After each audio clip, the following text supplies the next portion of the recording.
Lockup death ఈ పదమే ఇప్పుడు తమిళనాడు ప్రభుత్వానికి తలనొప్పిగా మారింది. బంగారం దొంగతనం కేసులో అరెస్టైన సెక్యూరిటీ గార్డు అజిత్ కుమార్ లాకప్లోనే చనిపోవడంతో రాష్ట్ర వ్యాప్తంగా ఆందోళనలు మిన్నంటాయి. కేసు సీబీఐ చేతికి వెళ్లడంతో తమిళనాడు పోలీసులకు కంగారు మొదలైంది.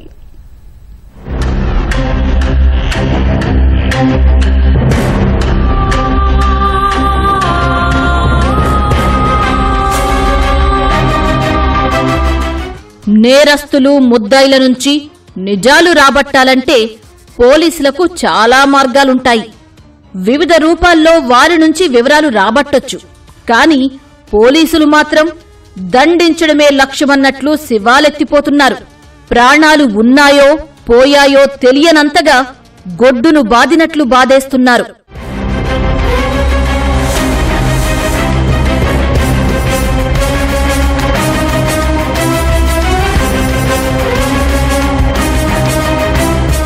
తమిళనాడులో బంగారం దొంగతనం కేసులో అరెస్టు చేసిన security guard Ajith Kumar lockup death కేసులోనూ పోలీసులు రెచ్చిపోతున్నారు. ఏకంగా గుండె, కాలేయం సహా అంతర్గత అవయవాల్లో తీవ్ర రక్తస్రావం జరిగిందంటే ఏ స్థాయిలో పోలీసులు హింసించారో అర్థం చేసుకోవచ్చు.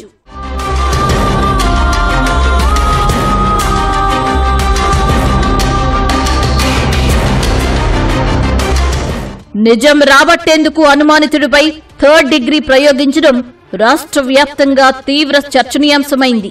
పోస్టుమార్టం నివేదికలో సెక్యూరిటీ గార్డు శరీరంపై 44 చోట్ల తీవ్ర గాయాలున్నాయంటే ఎంత చిత్రవధ అనుభవించాడో పాపం.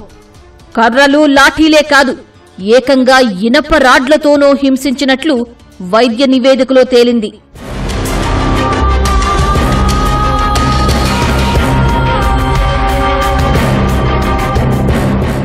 నిబంధనల ప్రకారం నిందితుడిని ఒక్క దెబ్బ కూడా కొట్టకూడదు.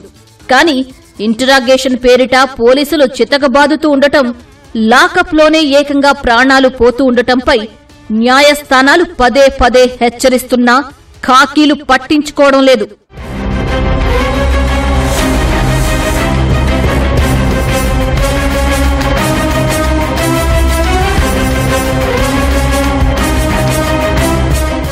సెక్యూరిటీ గార్డు లాకప్ డెత్ ను తీవ్రంగా పరిగణించిన న్యాయస్థానం సీబీఐ విచారణకు ఆదేశించడంతో ఇప్పుడు తమిళనాడు పోలీసులు తలలు పట్టుకున్నారు.